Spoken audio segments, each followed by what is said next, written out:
Cette île, motel Mingan, chambre 114. J'ai lu ça tout à l'heure dans l'avion. De ton cul, pouf, une ado, assez fort pour déclencher quelques rires, mais pas assez pour que je me sente obligé de répondre.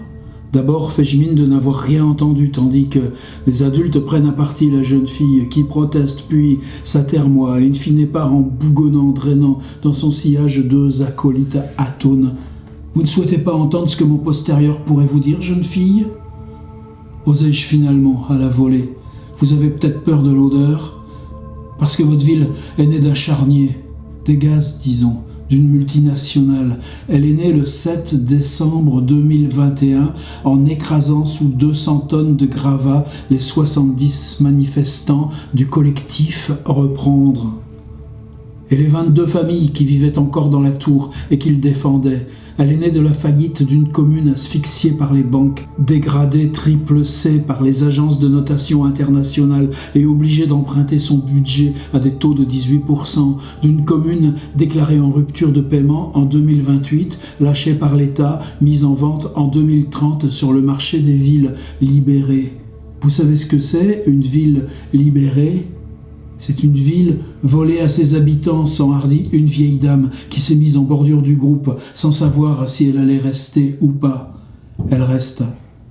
Une ville dite libérée est une ville soustraite à la gestion publique et intégralement détenue et gérée par une entreprise privée. Son maire est nommé par les actionnaires, à la majorité simple des parts.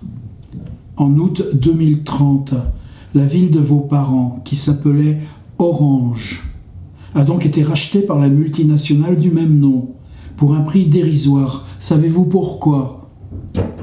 Parce qu'Orange, ils n'ont pas eu à racheter le nom de la ville. Le nom, c'est ça qui coûte le plus cher, madame. Oui, le tribunal de commerce a jugé que la notoriété de la marque Orange, la marque de télécommunications, je précise, préemptait la marque de la ville, moins connue du grand public.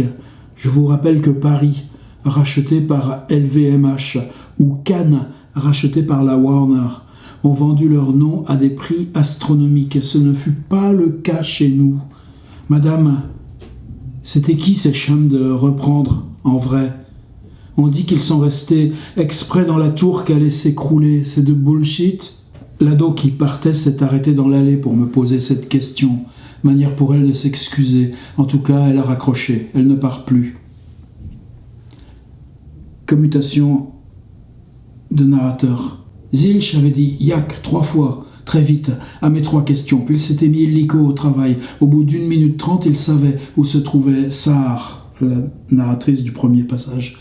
Place Hakim Bey. C'est loin, ça dépend pour qui, c'est-à-dire standard ou premium. Qui ? Dieu, j'ai un forfait standard, tu sais bien, Zilch. Je vais pas engraisser ces fumiers. Pas 11h48. Il est 10h21, tu déconnes, Zilch. Mets ton horloge sur Greenwich, t'es à Moscou, là.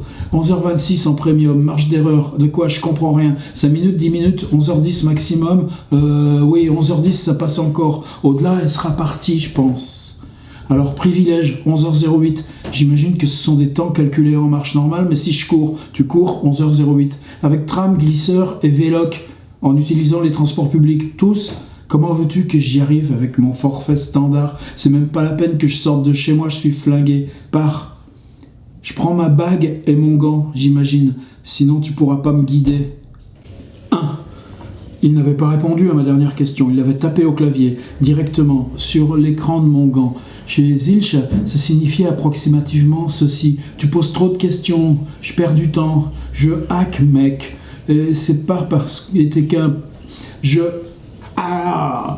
hack, mec, était qu'un putain de boulet de no-tech. Alors agis et trace. 1, c'était oui. 0, c'était non. J'adorais Zilch. Et même, et surtout quand il était aussi cash. Il avait ceci de rare que, dans les relations humaines, il ne mettait pas la moindre goutte d'huile. Ça s'emboîtait métal dans métal avec lui, ou ça cassait dans la minute. Il ne s'adaptait à personne, ne demandait à personne de s'adapter à lui. Ce mec était un diamant. Brut, brillant, lorsqu'il nous lâchait sa vision du monde, souvent au beau milieu d'un hack, sur un toit rempli d'altistes qui le regardaient pirater le réseau électrique du quartier, comme on mate une séance de tir au but, s'apposaient alentour du silence. Les mots qu'il gravait par saccades s'incisaient en vous sur ce que vous pensiez être la plus dure, la moins rayable de vos surfaces. L'orgueil, vos certitudes politiques, l'amour, son diamant découpait tout. Il vous laissait ce carré de vide qui cadrait brusquement une vérité que vous aviez toujours fui. Le Claude, 4432. Mon GPS marche pas, Zilch, ne me guide pas en coordonnées, je suis paumé là, nord-nord-ouest, 16 mètres. J'ai pas l'appli boussole, je suis un bouli, pas, bon, main gauche, 10h13 minutes. Je marche dans l'avenue Origami, l'un des 4 axes majeurs de la ville, fermé au premium et au standard de 12 à 14 heures et de 18 à 20 heures tous les jours de la semaine. Aux heures de pointe, les riches sont libres de circuler fluide, n'est-ce pas? Ça rendait fou mon père dans un taxi. En 10 ans, ils lui ont jamais accordé le premium. Je hâte le pas. J'avise le Claude sur ma gauche. Le nuage de données flotte à 2 mètres de haut, avec des allures de poches de brume lumineuse, orangée, un air de cumulus même au soleil couchant. Le Claude, accordons-leur ça, est une belle idée urbaine d'Orange, placée au beau milieu du brouhaha publicitaire, des petits nuages poétiques de téléchargement à la volée qui délivrent des bulles de silence, des sons rares, des poèmes, des haïkus. Bref, quelque chose de gratuit, sans message, et qui ne vend rien. Il reboote juste ton cortex, Il reboote juste ton cortex blindé de pub noob pour le rendre à nouveau disponible la minute d'après. Effet ardoise magique. Le Claude est un outil de gestion intelligente de l'attention. C'est tout. Tension et détente. Avertir, divertir, convertir dans cet ordre. De Zilch, justement, mode cynique on. N'empêche que quelque chose se passe dans le nuage, qui potentiellement me sort du champ commercial, me donne la force d'y résister. Outre que chaque citoyen qu'il traverse peut apporter au Claude son contenu, qu'il soit textuel, visuel ou sonore. Ces contenus sont filtrés, plutôt finement d'ailleurs, avec une vraie ligne éditoriale, assurée par des gens bien, tellement sont rares dans la capitale les postes offerts aux compétences culturelles. Filtrage qui n'a jamais empêché l'injection de virus, ni le hack évidemment, et qui fait que la plupart des gens évitent les Claudes, pas moi, et surtout pas quand Zilch y place des autorisations d'accès dont j'ai besoin pour rejoindre Sahar à 11h.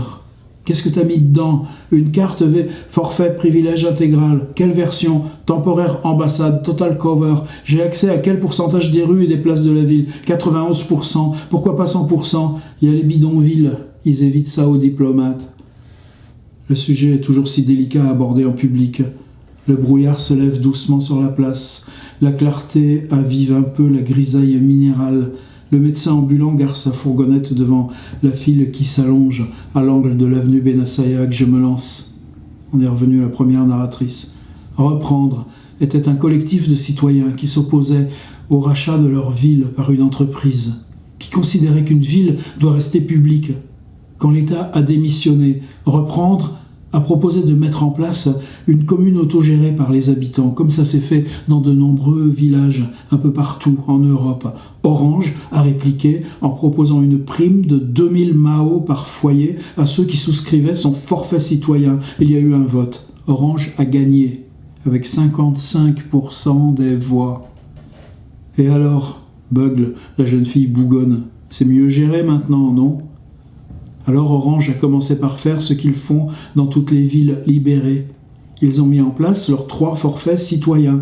Un forfait privilège pour les citoyens aisés et leurs familles, un forfait premium pour les classes moyennes et un forfait standard pour les plus démunis. Et à ceux qui ne pouvaient pas payer le forfait standard, ils ont proposé de partir. D'abord gentiment, avec une prime de départ, puis un peu moins courtoisement avec des lettres des huissiers, puis encore moins courtoisement avec le retrait des aides sociales et l'interdiction de l'école aux enfants. Ça a suffi 9 fois sur 10, mais les 10% restants n'ont pas voulu céder. Ils se sont battus jusqu'au bout afin de garder leur logement, de rester citoyens de la ville.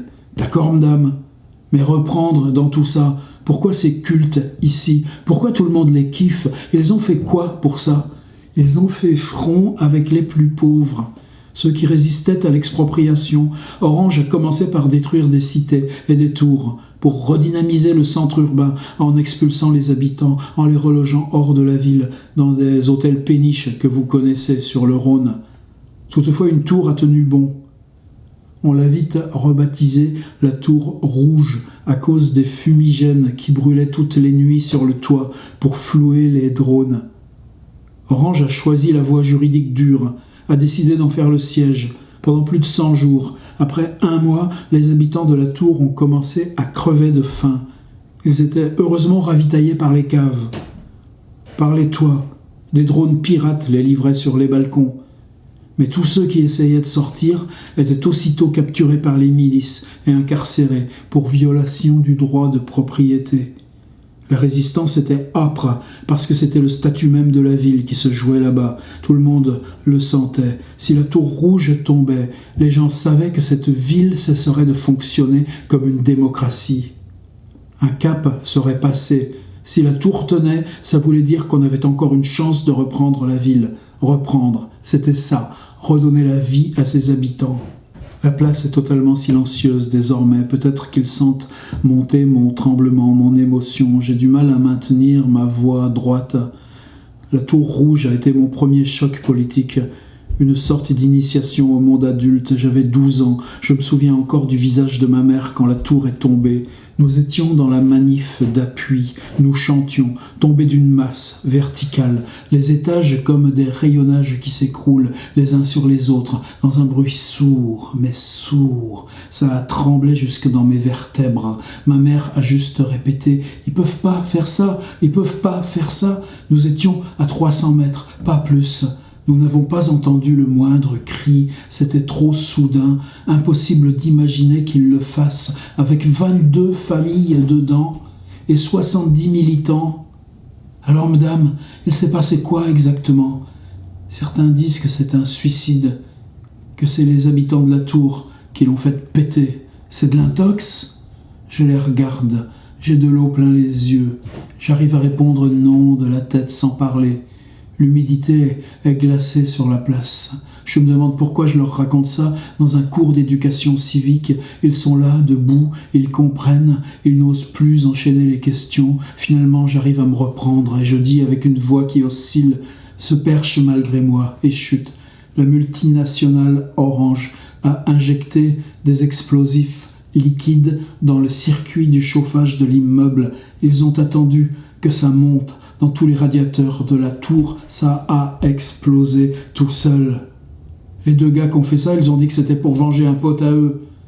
Un mec qui avait eu la jambe crachée par un frigo, jeté du toit. Vous y croyez, madame ? J'arrive encore à faire non avec mon cou. Qu'est-ce qu'il fait humide ? Orange a bénéficié d'un non-lieu. Les 2 miliciens ont été suicidés en prison 2 ans et demi après, le temps que ça retombe. Ils n'étaient pas à 2 cadavres près. J'arrête. C'est le chapitre 2 de Alain Damasio, Les Furtifs. Vous êtes pas mal à avoir lu les précédents dans la horde de Contrevent. J'ai attendu l'avion dans le Kindle pour me lancer. Puis c'est une baffe, mais c'est une baffe à plein de niveaux. C'est d'abord un travail formel. Chaque narrateur, donc là, par exemple, celle qui parle, tout le système éducationnel, tout le système éducatif s'appelle Éducal. Et le Éducal est devenu aussi une filiale de ce Orange. Et ceux qui résistent s'appellent des proférants en un seul mot. Proférant, proféré, proférence. Mais cette femme-là est une de ces proférantes. Ça veut dire qu'en pleine place publique, elle pratique de l'enseignement civique citoyen et son ex-compagnon piloté par le hacker doit la rejoindre parce que elle va se faire arrêter par le milicien d'Éducal pour le crime d'enseigner gratuitement là où dans une ville il n'est pas possible d'effectuer un geste commercial illégal. C'est pas des choses qui sont loin de nous. Alors la force de Damasio, alors évidemment on a compris que c'est une projection dans le futur, 2030, 2040, c'est pas essentiel. C'est-à-dire que tout est à la fois là, déjà, on se reconnaît, c'est tous les trucs dans lesquels on baigne en permanence, et puis en même temps, les projections juste en avant dans ce futur technique ou cet effroi social, mais, par exemple, la notion d'écran a totalement disparu. On peut projeter sur le front à qui on parle. On est piloté par des bagues avec des choses qui se viennent dans le gant à mesure qu'on les forme et les déforme. Ça, c'est des détails qui n'ont pas trop d'importance. C'est un système un petit peu fou. À mesure que les personnages parlent, d'abord on se dit mais il y a des coquilles là-dedans, il y a des points sur les L majuscules, il y a des accents bizarres, il y a des parenthèses, deux parenthèses qui s'ouvrent, deux parenthèses qui se ferment, ou alors on commence une réplique et puis tchoc, tout d'un coup vient un signe cabalistique là-dedans. Et en fait, c'est que le système même de typographie, le système même des lettres, a dérivé et devient la marque de ces changements de locuteur, changements de personnage. C'est-à-dire que non seulement les mots sont inventés, mais le registre qui nous les rend devient un vocabulaire aussi à déchiffrer. Alors je ne peux pas en faire un monument absolu. Il y a des fois, il y a des choses, les chasses aux furtifs, quelquefois, moi je lis un peu plus vite. Il y a des registres en langue argotique populaire. On se dit, là, ça pourrait être aussi un peu scénarisé, mais on ne va pas faire le délicat. La baffe, elle est totale. C'est une baffe qui est à la fois politique, une baffe de réflexion technologique, en même temps dans l'assomption technologique, puisque c'est précisément par tous ces outils qui sont plus réversibles, de l'électricité, du réseau, des voyages, de la transportation des pensées, ces espèces de cloud, et en même temps il écrit ça cloud, C-L-O-A-D, avec to load, c'est chargé, cloud, c'est le nuage, comme on utilise nous avec Google, Amazon, etc. Et cloaque, le mot cloaque, c'est L-O-A-Q-E, c'est un vieux mot qui existe déjà dans les temps médiévaux pour désigner la boue, la fange et tout ça. Et c'est pour ça que dans ce texte-là, je suis juste là au premier tiers, mais à chaque chapitre, tout d'un coup, revient une alerte. On est remis en alerte dans l'immédiat, dans le présent, avec pas le droit de lâcher sur quoi que ce soit. Alors, on pense ce qu'on veut de la narration, des personnages, mais il y a des trucs avec ces organisations militaires et tout ça, et ces réflexions sur les chefs, tout fonctionne. Et merci Alain Damasio qu'avec ce genre de choses, le texte, le récit, l'histoire, le livre puisse être à la hauteur de l'époque. Ça fait du bien. C'est un grand charroi. Wow. Voilà, premier texte enregistré au Québec, arrivé Côte-Nord, dans ce motel Mingan. La gentille dame à la réception camerounaise venue avec son conjoint il y a 5 ans et qui dit qu'elle ne s'habitue pas à l'hiver, elle vient de me dire: vous pouvez vous connecter à Internet, il n'y a pas de code, mais je crois que notre fournisseur est en rade. Alors, moi, j'enregistre tout ça dans les disques durs. On verra ce que ça devient, pas grave. On va revenir avec pas mal de choses dans les cartes SD. Damasio, les furtifs. Balancez ça sur votre Kindle.